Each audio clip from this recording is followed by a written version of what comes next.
बिस्मिल्लाहिर्रहमानिर्रहीम। अस्सलाम वालेकुम वरहमतुल्लाहि वबरकातुहू। अज़ीज़ तुलबा, उम्मीद है आप खैरियत से होंगे। जमात दहम फेडरल बोर्ड के सिलसिले की जो किताब आपके एग्ज़ाम में आ रही है, वैसे तो 3 बोर्ड्स हैं, लेकिन उनमें से पंजाब टेक्स्ट बुक बोर्ड जो हम पढ़ रहे हैं, उसमें से जो आपके पास इस वक्त किताब मौजूद है वो है इल्मी कुतुब खाने की, और उसमें से असबाक के तमाम तशरीहात मैं आपको करा चुकी हूँ। एसएलओएस के मुताबिक आपने जितनी मैंने तशरीहात कराई हैं उनको एक एक चीज़ को अच्छी तरह समझिएगा, याद रखिएगा, क्योंकि उसमें से सवाल बन के आ सकता है और साथ साथ तशरीह का भी सवाल हो सकता है। ये 2 नज़में मैं आपको करा चुकी हूँ, उसकी तशरीहात, एक गज़ल थोड़ी सी रह गई और एक गज़ल मैंने आधी कराई है और फिर पहली गज़ल छोड़ दी थी, वो दोबारा करा रही हूँ। आज इसको शुरू करते हैं। गज़ल हसरत मोहानी, इसको अच्छी तरह गौर से समझिएगा, याद करने की कोशिश कीजिएगा ताकि आपको आसानी हो जाए हर काम में। इसके साथ साथ जो इस चैनल पे नए हैं इसको सब्सक्राइब करें, लाइक करें और शेयर करें। ख़ुद भी फ़ायदा उठाएं और हमें भी थोड़ी सी हौसला अफजाई करें ताकि मैं आपके लिए मज़ीद अच्छी अच्छी चीज़ें जो है ना वो लेकर आऊँ और आपके जो है इल्म में इजाफ़ा करूँ। इसके साथ साथ जो इस चैनल पे नए हैं, अगर आपको माई मिक्स प्लेट चैनल पे कोई वीडियो नहीं मिलती तो माई मिक्स प्लेट चैनल पे जाने के लिए उसकी जो पिक बनी होती है उसको क्लिक करें, या चैनल के जहाँ पे नाम लिखा तो उसको क्लिक करें तो आप मिक्स प्लेट चैनल पे चले जाएंगे। वहाँ पे ऊपर सबसे ऊपर देखिएगा होम वीडियो और प्लेलिस्ट का ऑप्शन होता है, तो उसमें आपने प्लेलिस्ट का जो ऑप्शन ऑन करना है तो आपको सारी अलग अलग हिस्सों में चीज़ मिल जाएगी कि कौन से चैप्टर कहाँ पे हैं। और अगर वीडियो के जरिए देखना चाहें तो वीडियो को क्लिक करेंगे तो सारी वीडियोज़ इकट्ठी आ जाएंगी, तो उससे भी आप जा सकते हैं आसानी के साथ। शुरू करते हैं। हसरत मोहानी गज़ल। शेर है, मुसीबत भी राहत फ़िज़ा हो गई, तेरी आरज़ू रहनुमा हो गई। सबसे पहले मैं आपको इसके अल्फाज माने लिखवा देती हूँ। ये देखिए इसके अल्फाज माने, मुसीबत, मुश्किल, आफत, राहत, फ़िज़ा, खुशी को दोबारा बढ़ाना, आरज़ू, तमन्ना, रहनुमा, रहबर यानी रास्ता दिखाने वाला। ठीक है, ये आपके अल्फाज मानी हो जाएंगे। इसके साथ इसका मफ़हूम अच्छी तरह देख लीजिए कि मुसीबत भी खुशी को ज़्यादा करने वाली हो गई है क्योंकि तेरी तमन्ना मेरी राहबर हो गई, तेरी तुझसे मिलने की ख्वाहिश ने मुझे रास्ता दिखा दिया है। इसके मफ़हूम भी अच्छी तरह याद करें ताकि आपको जो है ना कोई सवाल बीच में से बन के आ सके तो आप तशरीह में से भी निकाल सकते हैं और मफ़हूम में से भी निकाल सकते हैं। शुरू करते हैं अब इसकी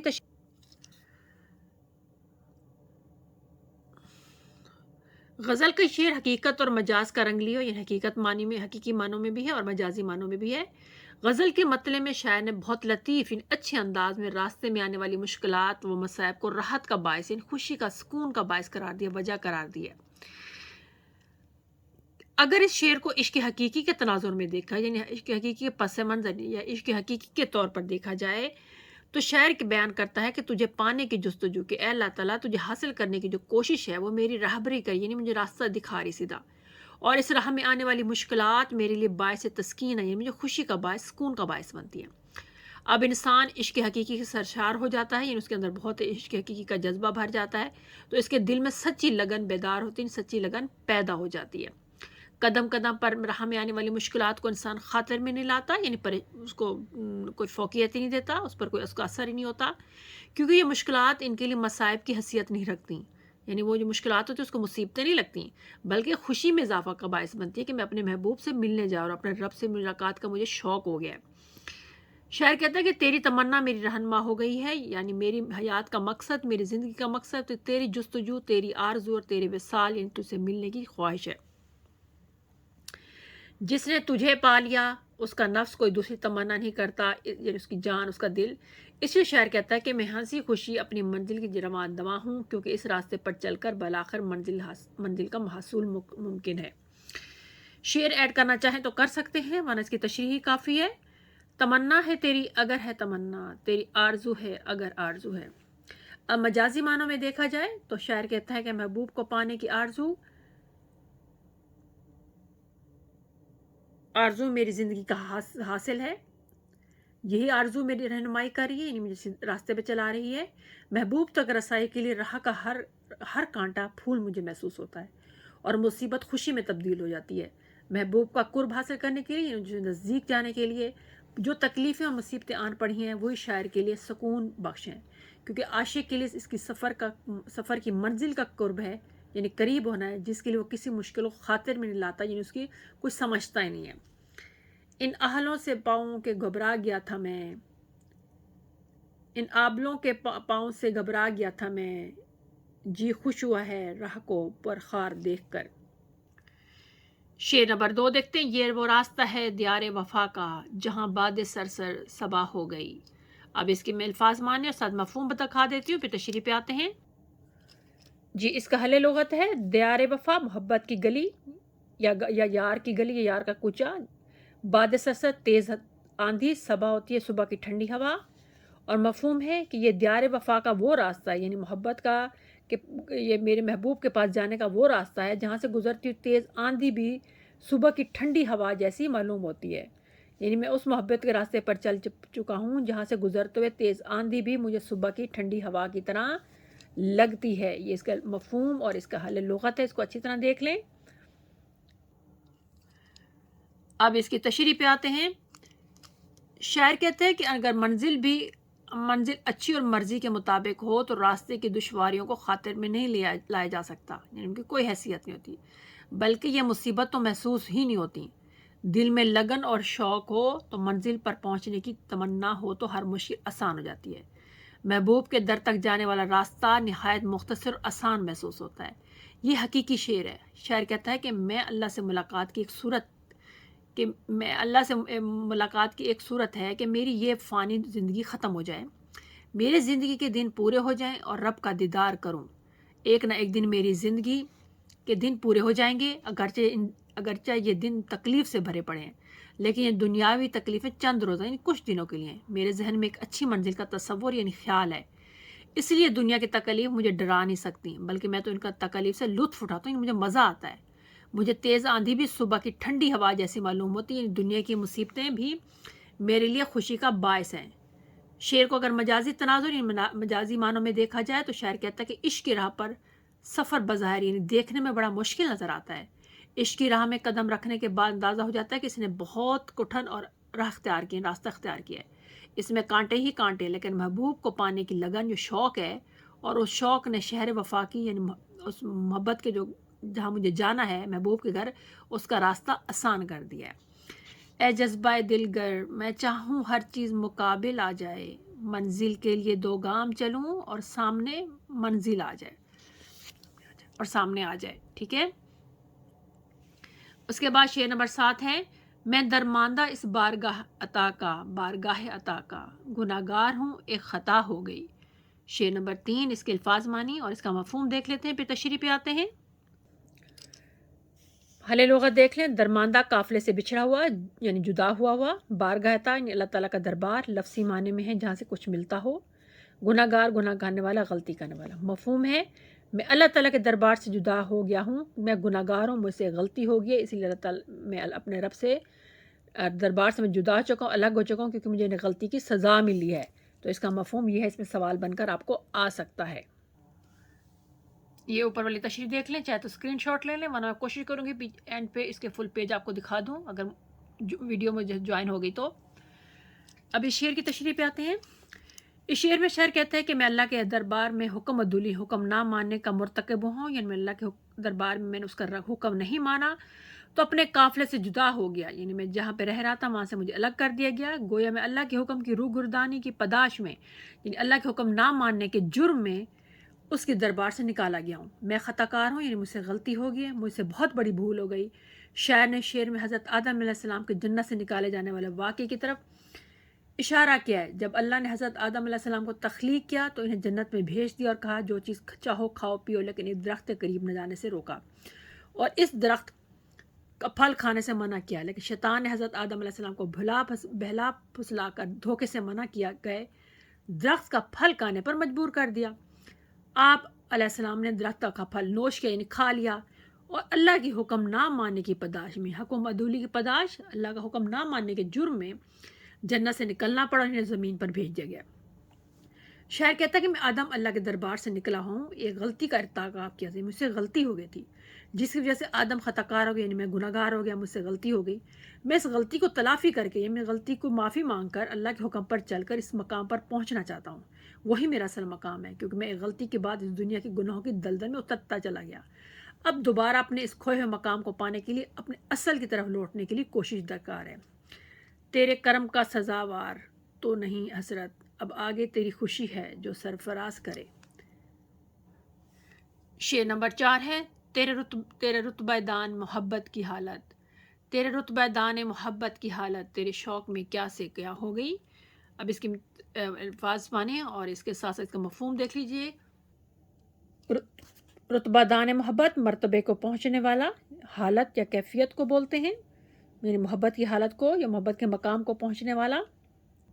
مفہوم ہے تیری محبت کا بلند مقام اور مرتبہ جاننے والے کی حالت تجھ سے ملنے کے شوق میں کیا سے کیا ہو گئی ہے، یعنی تیری محبت اللہ تعالیٰ تیری محبت کا بلند مقام اور مرتبہ جاننے والے کی حالت، یعنی میری حالت تجھ سے ملنے کے شوق میں میری کیا سے کیا ہو گئی ہے۔ اب اس کی تشریح پہ آتے ہیں۔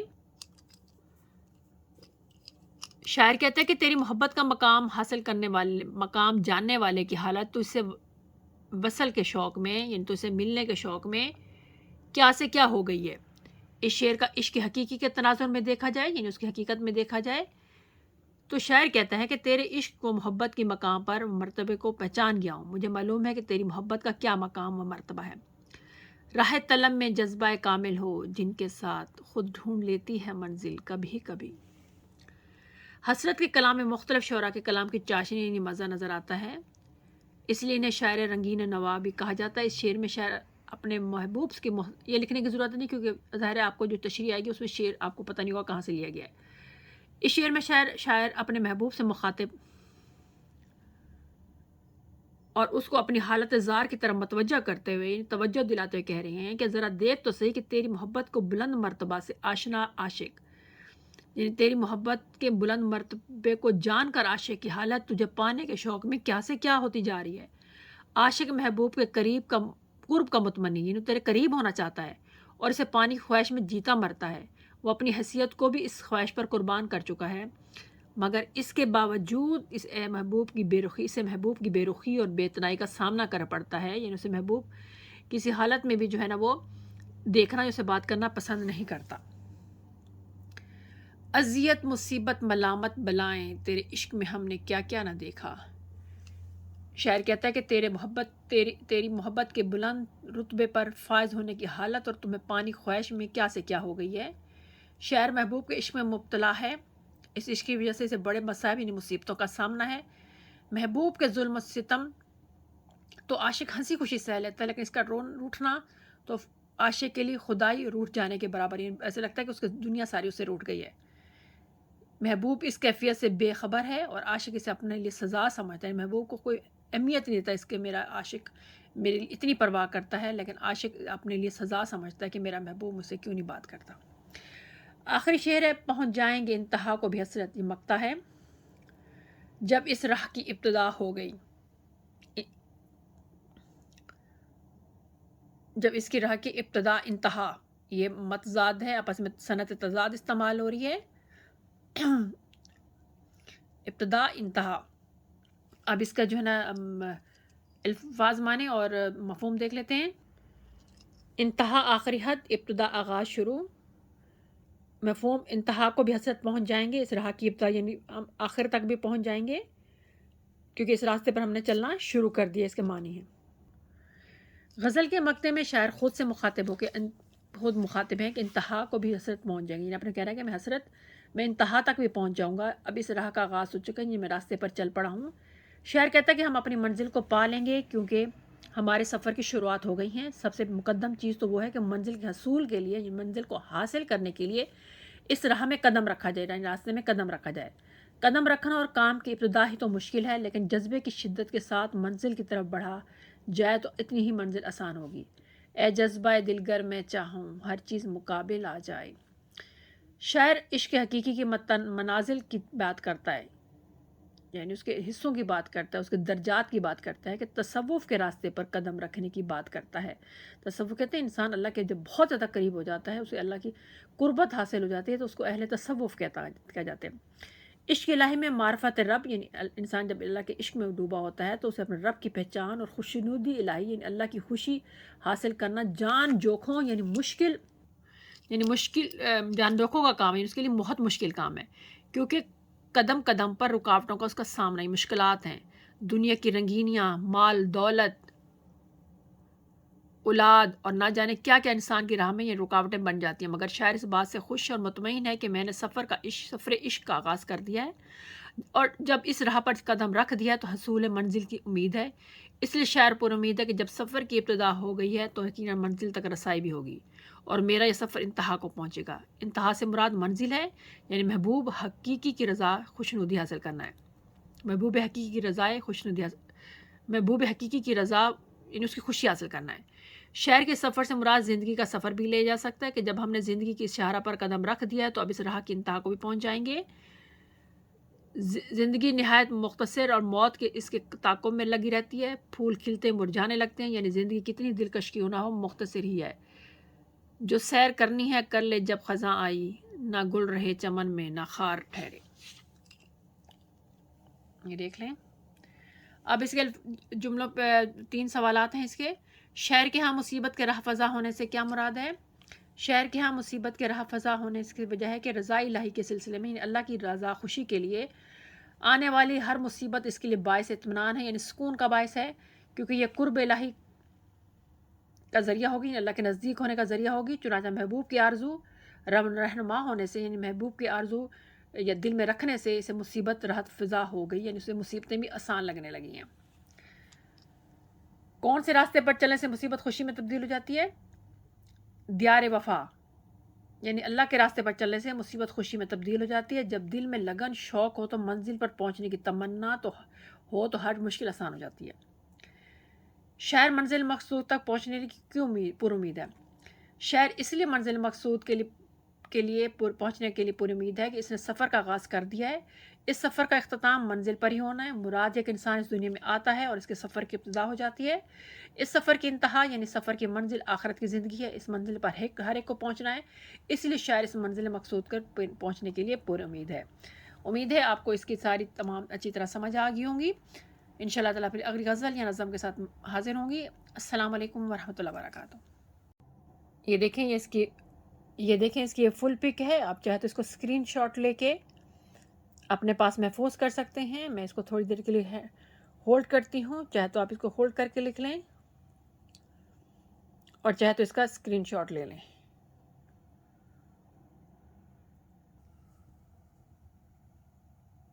یہ اس کا نیکسٹ پیج، شعر نمبر 2 اور شعر نمبر 3 کی تشریح، اس کو بھی آپ اسکرین شاٹ لے سکتے ہیں، یا کوشش کیجیے گا پہلے سمجھ لیجیے گا ویڈیو، اس کے بعد بے شک اسکرین شاٹ لے لیں تاکہ آپ کو مشکل الفاظ کے معنی آسانی سے سمجھ آ سکیں۔ اچھی طرح دیکھیں، ان کو سمجھیں، مفہوم لازمی یاد کیجیے گا کیونکہ شعر میں سے کوشچن بن سکتا ہے، تو آپ کو مفہوم آپ کو آنا بہت لازمی ہے۔ یہ شعر نمبر 4 اور 5 کی تشریح 5 کی نیکسٹ پیج پہ بھی ہے، وہ بھی میں ٹرن کرتی ہوں۔ یہ دیکھ لیں، تھوڑی سی ٹیڑھی آ رہی ہے تصویر لیکن پھر بھی آپ کو آسانی کے ساتھ نظر آ جائے گا۔ اس کو زوم کر کے دیکھیے گا، ظاہر ہے دور سے تھوڑا سا مشکل ہوتا ہے دیکھنا، کیمرے کا لیپ ٹاپ پہ نہیں ہے، موبائل پہ ہے، اس لیے۔ یہ اس کا شعر نمبر 5 کی آخری تشریح پیج اس کو بھی آپ دیکھ لیں اچھی طرح، اور اس کے بعد یہ کوشچن آنسرز،